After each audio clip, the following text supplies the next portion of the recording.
I read Rory's book on the way across the Atlantic. It's wonderful. If you haven't read it, I strongly urge you to do so. The title of it is Alchemy, the Surprising Power of Ideas That Don't Make Sense. And what he does is he finds ideas that seem stupid and locates within them a hidden rationality. They're way better than they seem. An example might be the marketing success of the Red Bull power beverage. It tastes terrible, it's in a small package, it's expensive, and yet its sales exploded once it was put on offer and have not abated ever since then. It shouldn't have worked, but it did work. It was a dumb idea, but there was something in it that people didn't see, and that's why it worked. I'm going to talk to you about what I call the mother of all cognitive illusions. This is a very different kind of idea. This is an idea that seems like it makes sense.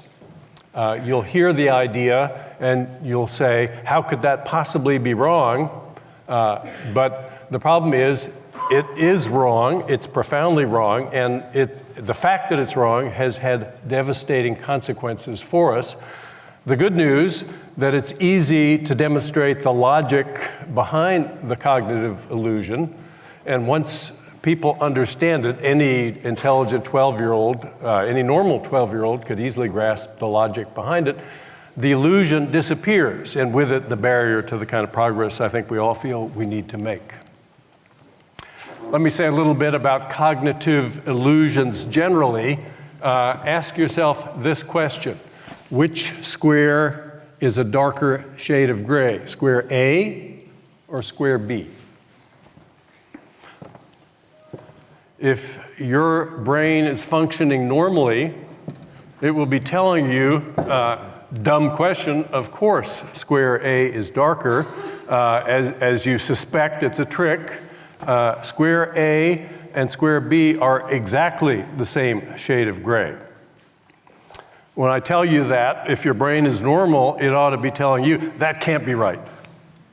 That's what I think when I look at that diagram. I've looked at it hundreds of times. I think that every single time I look at that diagram, they can't be the same shade.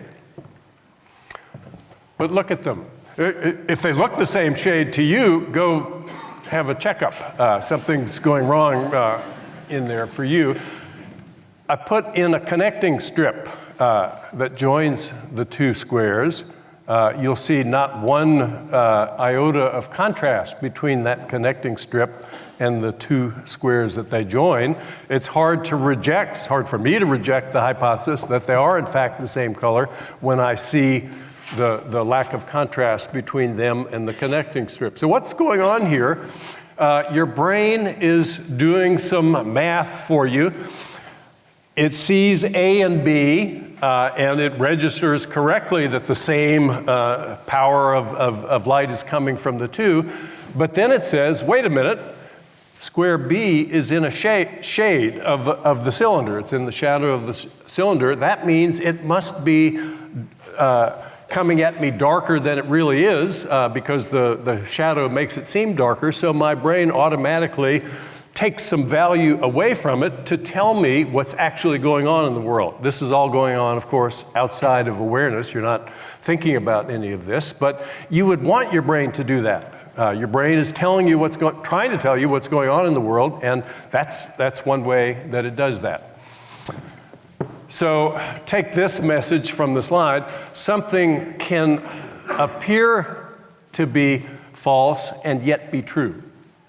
The reverse, of course, is true. Something can appear to be true and yet be false. That shouldn't be a great surprise, given that we're evolved creatures with algorithms in our heads trying to do the best they can to tell us what's going on out there. If we didn't know what was going on out there, we would be ill-equipped to compete in the world. So now some background about how I came to think about what I'm calling the mother of all cognitive illusions. What is that illusion? It's that wealthy people in particular, but it's true of all people, believe very firmly that if their taxes go up, it will be more difficult for them to buy what they want. That statement ought to sound right to you. Of course that's true. You have less money, of course it's harder to buy what you want. But it's false. Let me try to explain to you how I came to think about this idea. As some of you know, behavioral economics was launched at Cornell, where I've been teaching since 1972. I came back from my first sabbatical in the fall of 1980. Dick Thaler had arrived the year before. He and I formed a fast connection and spent hours talking about the various ways in which what people didn't match what economic theory predicted they would do. Thaler is widely regarded as the founder of behavioral economics. It's by far the most vibrant subfield in the discipline. He was inspired in turn by Amos Tversky and Danny Kahneman, with whom he had worked on a sabbatical of his own in Canada. And they have achieved enormous recognition. Thaler himself won the Nobel Prize last fall as the founder of behavioral economics. Kahneman was awarded it almost 20 years earlier. He's not even an economist. He won the Nobel Prize in economics. I taught the first course ever at the undergraduate level in behavioral economics in the early 1980s at Cornell. There was no syllabus, of course. I had to figure out what to show students, what to talk to them about, and even what to call it. I called the course Departures from Rational Choice. I'm sorry now that I called it that. I don't think that's a good title for it, but at the time that seemed right to me. And I divided the material into two parts. Departures from rational choice with regret, and departures without regret. With regret, those are the kinds of mistakes people make. Oh, you're taking sunk costs into account, you should ignore them. Once you explain to people why that's the sensible way to make decisions, they say, oh, what was I thinking, taking sunk costs into account? They try to ignore sunk costs going forward. That's departures with regret. Departures without regret, you're doing something that's inefficient or from some perspective irrational, but when you learn that it's irrational by whatever standard, you don't say, oh, what was I thinking? You have no regrets at all about what you did. Standing to get a better view is a nice simple example of that. If others are standing and you're not, you don't see it all. So you stand too, and you can see about as well as if everybody had remained comfortably seated. It would be better if you all stayed seated. It's collectively irrational for all of you to stand, but you don't regret standing. So that's the distinction. My own work focused on departures without regret. I thought then, I still think, that the losses that occur from this kind of departure are orders of magnitude larger than the losses that occur from garden variety cognitive errors. Cognitive errors, if they're costing you something, you can read Rory's book, you can read a whole variety of books and learn how to avoid them on your own. You can take action unilaterally to help your position there. These kinds of costs, you can't evade on your own. You need to act collectively, and that's something that individuals cannot do. You have to organize a mass action in order to do that. The biggest cost of the mother of all cognitive errors is that it has kept us from raising the revenue that we need to make the massive investments necessary to parry the threat of the changing climate. Here's a question to think about. How often should a 1,000-year flood occur in a place? It should not occur twice in 2 years. It should occur on average every 1,000 years. Ellicott City, Maryland had 2,000-year floods in a 2-year span. Floods, droughts, hurricanes, cyclones, wildfires are occurring with unprecedented frequency. The Earth's temperature has risen substantially and is on track to rise by about 4 degrees centigrade by the end of this century if we don't take any policy action. And so far, we're not taking very much policy action. The greenhouse gases that are up there are the cause of this. We put them there for the most part, and half of them that are up there, we put there since the climate threat was identified in the late 80s. We're continuing to put them up there. This is a threat that could be parried. I urge you all, I mentioned this book in my talk last night. Others came up and asked me, what was the name of that book again? So I made a slide. It's The Uninhabitable Earth. It's a comprehensive summary of what lies in store if we don't take any action. I write about climate change and have been for more than a decade. I've read many of the papers that are surveyed in this volume. I always considered myself something of a climate pessimist, but as Wallace Wells says in the very first sentence of his book, it's worse, much worse than you think, and you have no doubt that that's true after having read this book. It's a very grim future if we don't take action. So why don't we take action? We are not willing to tax ourselves to generate the revenue to bear the expense of the investments we need to make. There were good reasons that we got it wrong in illusions like this. There are also good reasons that people who could be taxed to finance the investments that we need to make are resisting them, and the reasons, even though they're perfectly understandable, are pushing them to the wrong conclusion.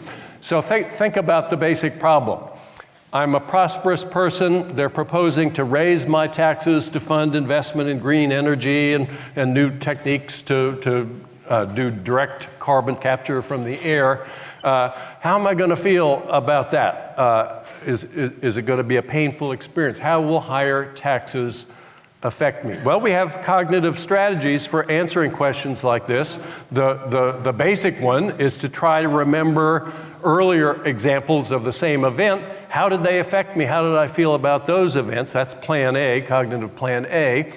So the problem with plan A here, if you live in the United States, it's also true in much of the rest of the world, you try to think back to the last time your taxes went up, and you can't think of any such time. There have been a couple of tiny little movements in the upward direction, but the trajectory of tax rates on people at the top has been steadily downward since World War II, when in the US it was 92%. When I graduated from college in 1966, the top marginal rate was 70%. By 87, it had fallen to 38%. It's now 37%. I can't think back to how did I feel the last time my taxes went up. So I go to plan B. I know that if my taxes go up, I'll have less money. There's nothing faulty about that reasoning. Of course you'll have less money. And so I try to recall times in the past when I had less money. How did I feel then? Can I recall such times? Almost everybody can recall episodes in the past when there was less money available to spend. Maybe you had a bad business year, or you went through a divorce, or you had a home fire, or you had a health crisis. All of those things caused you to have less money to spend. How did I feel about it? Well, each and every one of those events was a deeply negative experience, but there was a specific property associated with each of those events that is not shared by the event, what happens when my taxes go up. In each of these cases, your income went down, but the incomes of everyone else stayed the same. When your taxes go up, your income goes down, you have less money to spend, but so do the people like you. They have less money to spend too. So think about the problem confronting the well-to-do consumer. Here comes the key to understanding what I'm calling the mother of all cognitive illusions.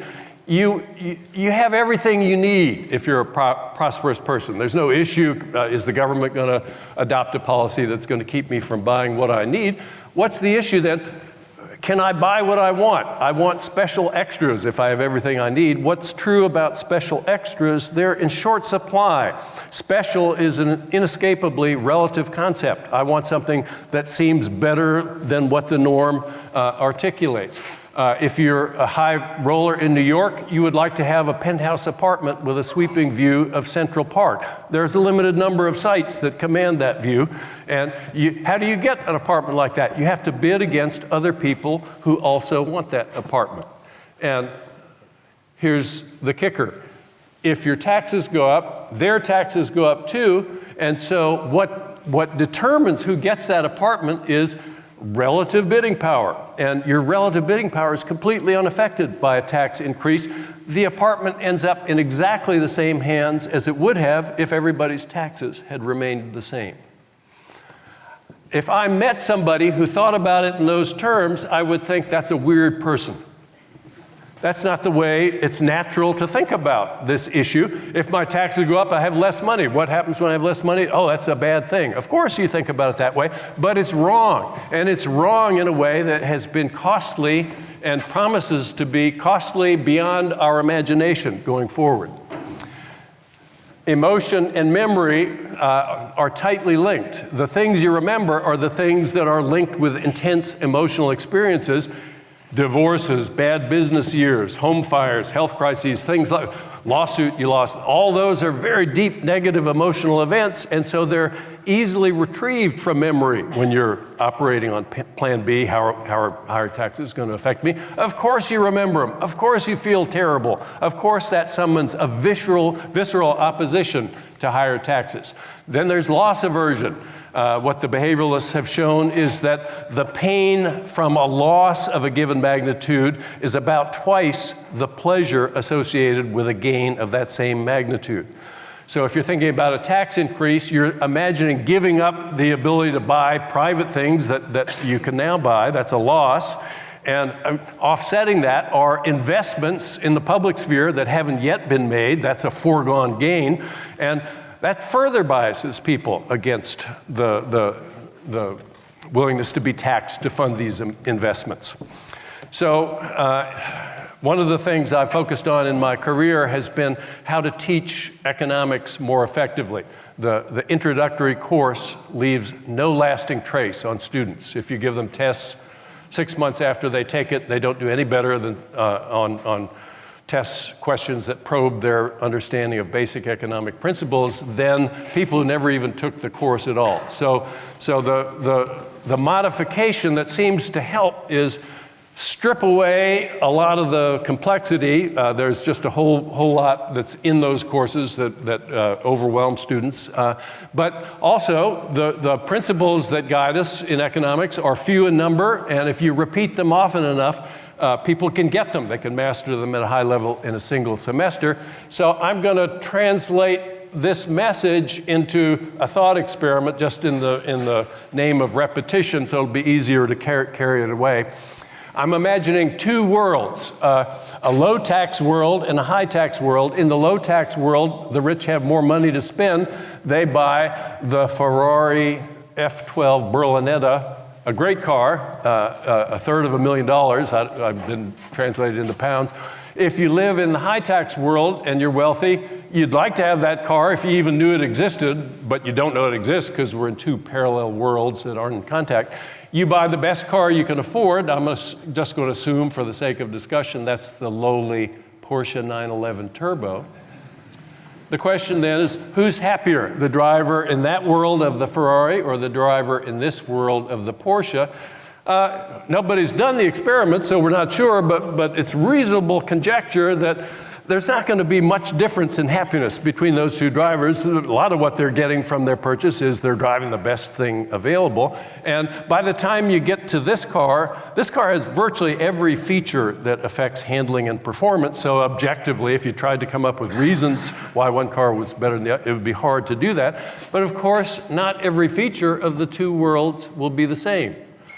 This world has much less tax revenue than this world.